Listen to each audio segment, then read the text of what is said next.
Digital literacy and empowerment, always another favorite of mine.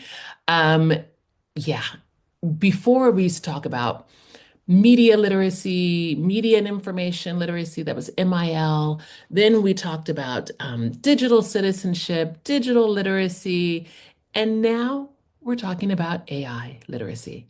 It's wonderful. I don't know, I think there's one person in the United States, and I don't think I saw anyone from China, but from what I've understood, China is introducing AI curriculums, AI literacy curriculums to their young students. And the United States has been talking about doing the same thing, to introducing AI literacy to second graders, and second graders are about 6 to 7 years old.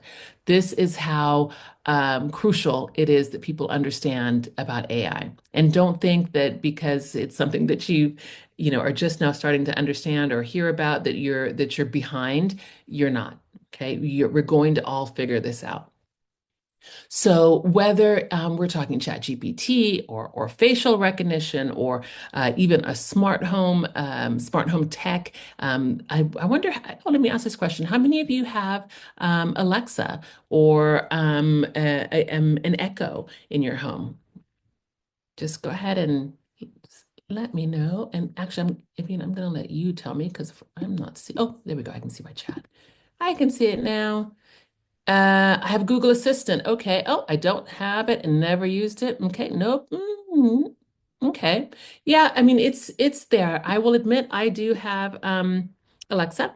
Or do I have Siri? No, I have Alexa. Oh, that's a good one for you to know. You all have Siri on your phones. If you have Apple, that is also an AI, right? So you do have some in your home. You just weren't thinking about it. And the same thing with your Android phones. Every time you say, "Hey Google," you know what's happening there, right? I tried Alexa, but I didn't like her. It's funny, Jonathan. Very funny. You do have Siri, see? Uh-huh. You just don't use it. There you go. And so when I start talking about it in this way, you understand that AI is around more than you think. It is there. You do have it. So knowing how it works, this is going to build confidence for you. This is going to prepare you. It's going to prepare you. It's going to prepare your children for an AI integrated future because people, I'm telling you, it is coming more and more if it's not already here.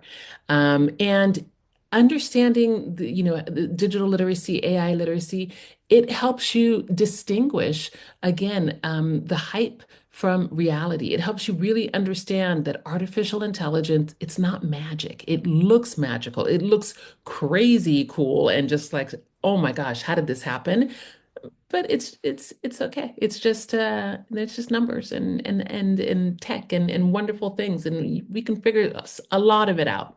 Okay, Paula says that she also has Siri, but not a fan. Okay, see, so look at this responsible use at home, school, and work. That is another important reason for you to understand AI because you need to use it responsibly. Because with responsible use, it comes safe use, it comes the sort of well-being use, something that we see a lot of. We're always talking about using technology safely, responsibly, ethically, right? We're able to look at the family routines, look at how we use our smart devices. We're able to look at screen times and even use AI to help us set different screen times. We're able to talk about things at school, to use ChatGPT for brainstorming, but then to also use other types of AI for plagiarism detection. So these are all tools that can work in both ways. Is also for writing and creativity, and I don't even know what else. Actually, I'm going to ask you another question there. How many of you use AI at work? And if you don't know what you're thinking about when I say AI, if you use ChatGPT, if you use Google Gemini, if you use Microsoft Copilot, if your company has any sort of chat bot, yeah, a chat bot is AI. The most likely there's like things where you have a helpline in your company, and those are things that can tell you. So let me see. Microsoft Copilot is given by my company. Yep. ChatGPT mostly. I love it. ChatGPT to summarize meeting notes. That's great. That's great. So you've already able to see. And Daniel, one of the things that I find very interesting with Microsoft Copilot, and I'll say the same thing with Microsoft Copilot and with um, Google, is that if your company is using these tools like a suite of the tools, so for example, if they're using Microsoft PowerPoint, Microsoft Word, Microsoft Excel, right? They're already giving Microsoft their confidential company information, right? So by using Microsoft Copilot, it's just one step up, even though we get all panicky and thinking, "Oh, we're giving our data to the computers, to an algorithm." You already kind of do that. But just yeah, we have ChatGPT in the school where you teach. Yes, and I love hearing this, Emily, because for me it is so important that we understand that we can use ChatGPT to teach. We can use AI as teaching tools, as educational tools. So one of the things I really hope to stress to everyone is just not to be afraid of the technology. I know it seems daunting, it seems, just unbelievably impressive, but we will get through all of this. We will find a way.